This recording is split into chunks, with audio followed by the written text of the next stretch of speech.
Dear students, so in last class you studied about the Battle of Plassey which took place in 1757. So by this the Bengal province almost it was under the control of the Britishers. So in Battle of Plassey, Britishers fought with Siraj-ud-Dowla, and at last at the end of Battle of Plassey, Siraj-ud-Dowla he was killed. And the entire Bengal province was under the control of the Britishers. So now, when Siraj-ud-Dowla was killed, Mir Jafar, who was a military head under Siraj-ud-Dowla, he became the Nawab of Bengal, and he was a puppet in the hands of the British. So later on, when the Britishers they started misusing the power of Mir Jafar, here Mir Jafar was fed up of the Britishers. Why? Because the economic conditions of the Bengal had become worst. So now when he tried to oppose Britishers, his nephew, that is Mir Qasim, was made the Nawab of Bengal. So here see next Battle of Buxar. Mir Qasim was an efficient administrator in the beginning. He remained loyal to the company. He paid 2 lakh pounds to the company and gave away few places to it. Shortly he declared himself as an independent king. So here Mir Qasim, when he was made Nawab, starting he was loyal to the Britishers. Means whatever the Britishers said, he did in that way. But later on when he started opposing the Britishers, there again what happened? The Britishers removed him and again they brought Mir Jafar back as the Nawab of Bengal. So here after verifying the misuse of dastaks, he declared that the business is duty free in Bengal. As a result, the Indians competed against British in all spheres of business.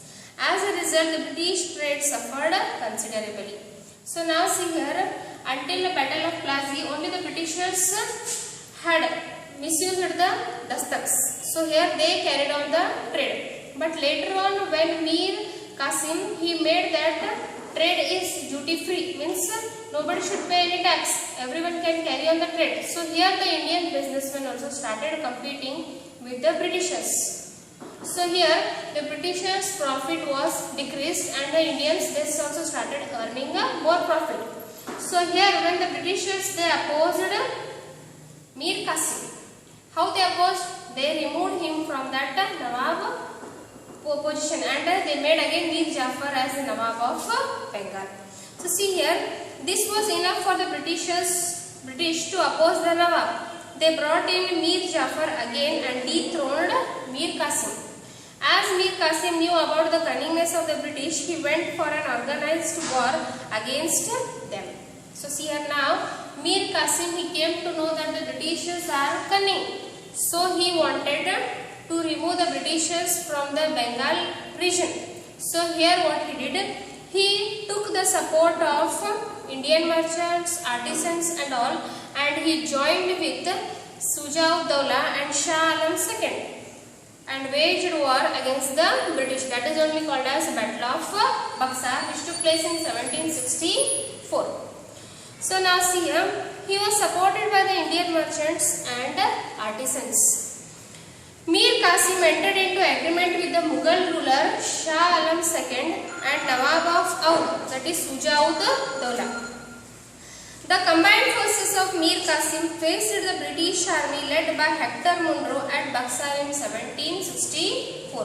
So see here, this battle took place under the leadership of Hector Munro in 1764. So Mir Qasim got defeated and ran away from the battlefield. Shah Alam II surrendered. The effort of the combined forces to stop the British failed completely. So here see these three, that is Mir Qasim, Shuja-ud-Dowla and Shah Alam II. These three persons combined forces, these was defeated by the British. They were defeated by the British and here again the British won the Battle of Buxar and still more they got more power, more territories and they ruled over these all regions. So now see here outcomes, that are effects. So see here what were the effects of Battle of Buxar. Shah Alam II accorded the the Diwani rights over Bengal to the British. So Shah Alam II, he was a Mughal ruler. He gave the Diwani rights to the Britishers. Diwani rights means the rights to collect the tax that was given to the Britishers of Bengal. Next year, Shah Alam II gave away all the rights over Bengal to the British for an annual fee of rupees 26 lakhs. So see, annual fee means per year they had to pay 26 lakhs and all the rights of Bengal were given to the Britishers. Who gave these rights? Shah Alam II. Next year, the Nawab of Oudh had to give away a fine of rupees 50 lakh for waging a war against the company. That is Shuja-ud-Dowla. Nawab of Oudh, he had to give compensation or fine to the Britishers. How much? 50 lakh for waging the war. Next year, with the death of Mir Jafar, the company paid pension to his son and took over the entire administration of Bengal. So see here, Mir Jafar, when he died, after the death of Mir Jafar, the Britishers paid pension to his son and entire administration of Bengal was taken by the Britishers. So this much is the outcome or effects of the Battle of Buxar. Next year, the Buxar battle made the British as the real holders of power over Bihar, Bengal and Odisha provinces. So now see here, the entire regions, that is Bengal, Odisha and Bihar, these three provinces were entirely under the control of the British.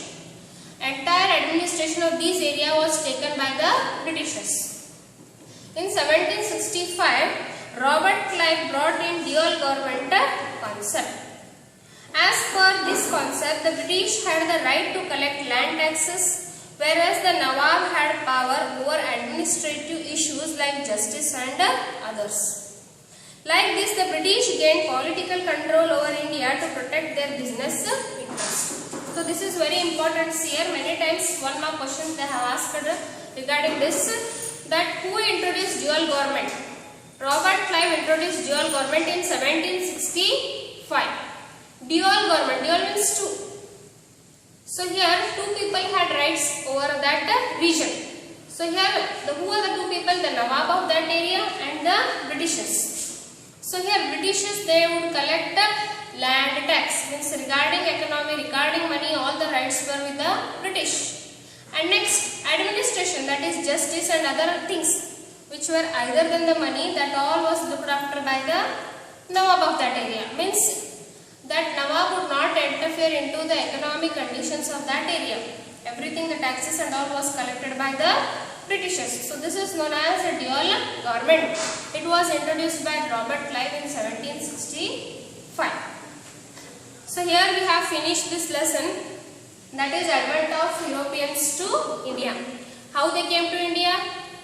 For the trade purpose. So which were the European countries who came to India? The Portuguese, Dutch, French and English. So among these four countries, Portuguese were the first to come to India and they were only the first to re-establish trade with India. Next, French and English were more strong compared to Portuguese and Dutch. So Portuguese and Dutch, they left India. They left trade with India. Next here, French and English, they were rivals, not only in India but also in Europe. So here three wars were waged between these two countries, that is between the English and French. Those three wars are the Carnatic wars. Many times they have asked for this question for 2 marks and 3 marks. Name the what were the results of the Carnatic wars. That means you have to mention the results of these all three Carnatic wars. Next, so see here how the British administration started in India. After the administration was started, how they entered into the politics in India. Next, again the two battles were waged, that is Battle of Plassey and Battle of Buxar. By the end of Battle of Buxar, almost the Bengal, Bihar and Odisha regions were under the control of the British. That is the entire administration, either it might be economically, justice or any other thing, was under the control of the British. So next here, know this 1600 the East India Company was established. You know. Next in 1602 United East India Company was established in Netherlands. In 1619 the Mughal Emperor Jahangir issued royal charter allowing the British to conduct trade in Surat on the west coast and in Hooghly on the east coast. Next in 1639 the English established their first war house in Madras. In 1664 the French East India Company was established in France. So next here question and answers. In that first one, so you have to make here two books, that is one is classwork and another one is homework. So in classwork you have to write this fill in the blanks, and next this is question and answers. So now you search for fill in the blanks. I will tell the answers in next video, and now I will tell you about the question and answers. So here first one, how did trade take place between India and Europe during the Middle Ages? So take your first page, first para. So how trade took place between India and Europe? So see here you have to write in first para only the answer is there. The trade relationship, it is third line, last words here. The trade relationship continued between India, Europe and other Asian countries even during Middle Ages. The Arab merchants carried the Asian merchandise into Constantinople of Eastern Europe, Byzantium Empire. Italian merchants would buy these goods and then sell in European countries. Like this, Constantinople was the center of the international business and considered as a gate of European trade. So up till here you have to write. So many times they have asked for 1 mark also. Which place was called as gate of European trade? That is Constantinople was called as gate of European trade. Why? Because from Asian countries the Arab merchants would bring the things. Next they would bring it up to Constantinople, and from Constantinople it was taken by the European countries by the Italian merchants. Next question, discuss the reason that resulted in the discovery of new sea route to India. So how the new sea routes were discovered to India, or what were the reasons to discover the sea route to India? See here, when the Constantinople was captured by Ottoman Turks, the trade which was being carried through Constantinople did not bring much profit to the merchants. Why? Because the Turks, they collected more tax. So here these merchants or the European countries were forced to find new sea routes to India. So see here, second para, sixth line. The merchants felt that the trade was not profitable. Meanwhile, Spain and Portugal were attempting to break the monopoly of Italian traders. They started encouraging courageous sailors to find a new sea route to India. The invention of compass, astrolabes and gunpowder provided further impetus to this venture. Up till here you have to write the second answer. Next, third one, make a list of Europeans who arrived to India to do business. So which were the European countries who arrived to India? The 4 countries already I have said it, Portuguese, Dutch, French and English. This was your trade. Next, explain the second Carnatic War. So here see this Carnatic Wars. The 3 Carnatic Wars, they took place between English and French. So now here they have asked about explain the second Carnatic War. You have to write point wise. So first you have to write the second Carnatic War, that is 1749 to 1754. As they have given, page number 5. As they have given, you have to write. Don't write this much all.